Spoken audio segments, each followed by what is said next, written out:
Oops. So what I'm going to do now is I'm going to share the role sheet.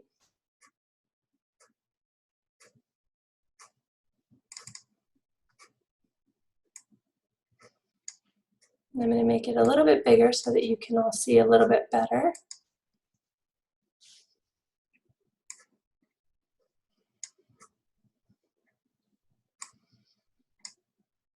Okay.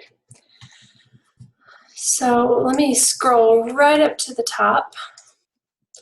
All right, so at the top you'll notice, and if you have a picture of a peacock, it means that I don't have a headshot of you yet, but don't worry, I will put one in there.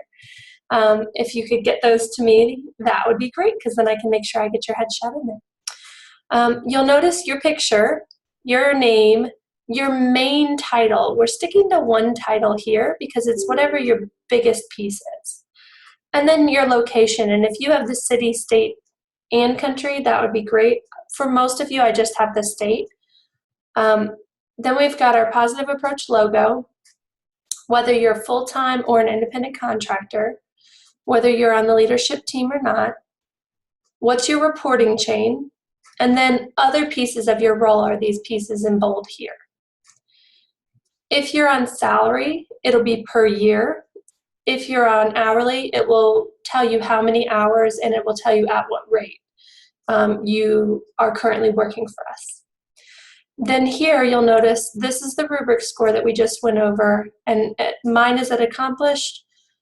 Overall, you'll have to look and see where yours falls and make sure they match. We went through your personality traits, but for many of you, we didn't have a chance to go through your communication and learning styles. The piece that I forgot to add on to everyone is music rhythmic. So go through and select your top. If you want to delete the other ones, you can, or if you want to make this more of a paragraph format, however works for you to say what kind of learner and communicator you prefer. And don't forget that music rhythmic, I forgot to add that in. If you are a salaried worker, meaning you are an employee who works at least 30 hours for us a week, you will see this salary breakdown per year. These are our money-making opportunities within PAC. These are our business divisions that we separate out where the money is coming from. So you can see here, I get 75% of mine from certifications, and that's also where I spend 75% of my time. Products, I spend about 10% of my time. PAC speakers, I spend about 10%, and for skills days, I spend about 5%. So this is sort of just a breakdown that you will get with your monetary figures in here that match if you are a salaried worker. If you're an independent contractor, you will not see this here because it doesn't apply to you. You will just continue to work hourly and we'll take it out based on what you're attending. For example, if you're attending a cert course, then it would come out of certifications. But that's the system that Dan has already worked out. When you scroll down here, you'll see responsibilities. So this is where we start to talk about what are the expectations of you as an individual within PAC. So we start everyone with the PAC administration, and yours might be a little bit different than mine, but for the most part, they are all fairly similar. Consistently uses PAC language and coaching or feedback criteria to interact professionally. Remember again, novice means it's something that you're sort of aware of, but you're not really doing, or you're trying it, but really still using a lot of tools or help from someone else to make it work. Proficient means you are doing it by yourself comfortably. It's an independent skill, and you may ask some questions here and there when you come across issues, but it's not something that you need a lot of assistance in. When it comes to accomplished, it means that not only are you doing this yourself in every aspect of your role, but you're also helping others become comfortable using this at a proficient or at least a novice level. So you can see here, I marked myself at accomplished. I also did that for submitting agenda items and facilitating discussion for weekly leadership team meetings. That's because this is a proactive skill that I do.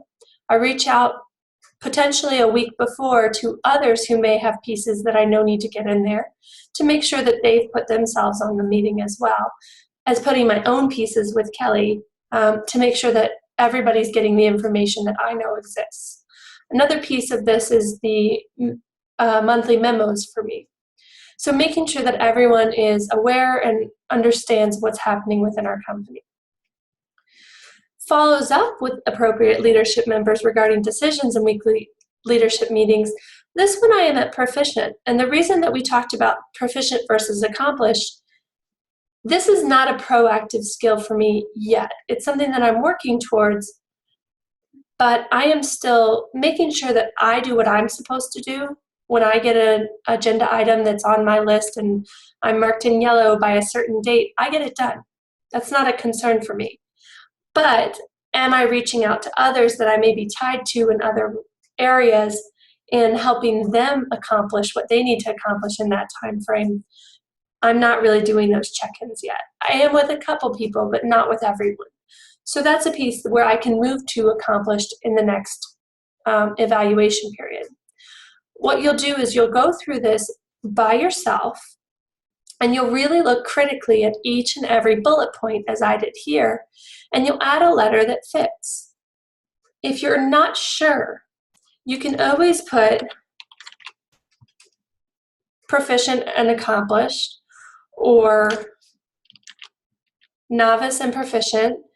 And then when we talk together one-on-one, what we'll do is we'll go through and we'll talk through specifically what would that look like for you in this role. And then we'll decide on one together based on what you think. I'll provide the verbiage of here's what proficient looks like, here's what accomplished looks like for you. Where do you feel like you fall? What's some evidence that would help support that? So as you go through, start thinking about what do I do in my role that has to do with each of these pieces. The next piece here talks about participating in huddles and meetings. If you're doing this and you're not only doing it, but you're prompting people early, again, proactive versus simply filling the need, it moves you to accomplished. If you're just attending them and doing exactly what you're supposed to do, then that's a proficient level. If you often forget meetings or you're getting lost in meetings, then that might be a novice level skill. For everyone this year, right now, we're starting at novice for the internal meeting for self-review. We haven't really done this yet. So this is our first go at trying this out. In September, when you come for the retreat, what you will actually do is redo this, and at that point this can move to proficient if this was a really successful tool for you. If it wasn't successful, then it can stay at novice and we can talk through some ways to move it to proficient.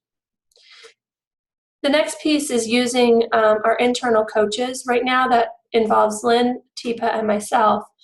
If something comes up, if you feel like you're getting some non-coaching language from a leadership or a peer, or if you're really stuck on how to have a conversation with another member of PAC, that's where you can work with an internal coach to try to work through some issues. So I am currently at proficient only because I've done one or two of these successfully, but not a lot of them, and sometimes I run into trouble. So luckily we haven't had to use this very much, but it is a system I'd love to have as more of a proactive measure rather than a reactive one. The last piece is offers the biannual survey. While I have done this once, when we started our retreat last year, I initiated a survey to kind of review everyone. But this time around, we're going to do it a little more in depth, and it'll be a little more focused on the leaders that you actually have as well. So that one is still proficient. I've done it once, it was fine, but I want to make sure that I'm moving to accomplished. But that probably won't happen for a couple years once I've got a few under my belt. You can notice here that this heading changes for each of you. So organization and company policy is specific to my role. And these bullet points are specific to my role in that. PAC internal coach is what we just talked about. You don't have these because they're not a part of your role yet. This internal mentor coaching is how we're bringing new mentors into our program. So again, something that's pretty new, you'll notice there's a lot of novice and a little bit of proficient here. We're just getting started with this. Certification events, pretty much every one of you will have, and you won't have these pieces here where you've got to compile all of the pieces and parts and send them to the certification event. Yours will look more down here, where you're talking about working with the learners, updating people on a regular basis, and keeping track of everything. Remember, proficient means you're doing it well on your own. Accomplished means you're helping others with impact to be better mentors, and you're actually growing that skill. So as of right now, the majority of us are at novice or proficient in this area because there's not that opportunity. As a support mentor, you're simply focused on your own skills. Maybe you have some pieces that you're moving to accomplished depending on what you're doing to help others. So just something to consider, and remember those different levels. PAC training and speaking, again, this is a newer aspect of my role. So I have a lot of novice and proficient in this area because it's brand new to me. And I haven't done a lot of them yet, so there's no real easy way for me to say how things are going to go. I can predict it, but I can't say for sure. This is an assessment. It's like a little snapshot of where you are right now. I currently run the online education, but I'd like to move this to other people. So you can see I'm working with this piece here to really grow this for other people. I'm not yet to the point where I can pass it off to someone. If you are salaried, you'll have this little blurb here that talks about holidays, vacation, and personal leave. If you're not, remember, you don't need to let us know anything other than if you, for some reason, are unable to attend one of our courses or skills days or trainings that you've been assigned to in a timely way. At the bottom here, there will be a signature line. In this first round, please don't sign anything. You're just reviewing and adding the letters at the end of each of your bullet points in novice, proficient, accomplished, or master. That's it. We'll sign it after we've gone through our one-on-one. Yours will look a little bit different here at the bottom because there will also be an independent contractor note that says you have to take out your own taxes. That Positive Approach doesn't do that for independent contractors. So just reading through and making sure everything fits. At the bottom here, you've got your PAC certification mentor agreement. It's mostly what you've seen before, and if you haven't seen it before, then this is a great time for you to read through it. And it also talks about, at the very bottom, the pay rates. So if there's ever any confusion about what this looks like, you've got it here. Support mentors and lead mentors receive different amounts. And then it talks about learner mentors as well. It also discusses the $90 per trainee and how to charge that. If you're participating in coaching calls and internal training, then it's $20 an hour for that participation. If you're participating in anything else above and beyond, it may be a good idea to check in with Dan or myself before doing it so that you will get reimbursed for it. Basically, anything you're unsure about or that isn't assigned to you, it's probably a good idea to check and make sure that you can get reimbursement before doing something. It reinstates here the reimbursement and then another signature at the bottom of the mentor agreement. Then you've got the Positive Approach to Care Team Code of Conduct. This was written by Teepa, and it's a good piece to read. It was new to me, and I hadn't seen it when I joined on. And I found it really interesting to read through and make sure that we're all in agreement of what does PAC look like. Each section has a little signature line.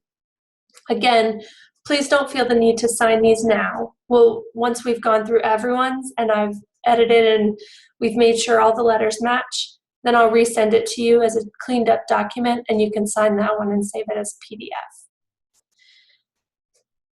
The final piece down here at the bottom talks about the non-compete agreement, basically saying that you are not going to compete with PAC within an appropriate area. You'll fill in your name when we go to sign, which is after we have our talk. Read through it. It shouldn't be anything too surprising. And then this piece here is what you've gotten this year free as a as a compensation for not competing with PAC. If I haven't added this bottom signature line to yours, just let me know when we have our call, because this piece got left off and I want to make sure I include it for you before you sign. Okay. Again, that was a lot of information, but if you are having a lot of questions or if you really don't understand, please, please, please email me or call me before you start to fill it out, and then I'll walk you through it a little bit, and then I'll give it to you to try on your own. I will send out a doodle along with each individual's roll sheet and rubric with this video so that you can watch all three, or you can look at all three together. Watch the video first and then try to fill out those 2 other sheets. I'll try to have that out to you by Friday of this week, so April 1st. Otherwise, let me know if anything comes up or if you guys have any questions. All right, thanks again. Talk to you soon. Bye.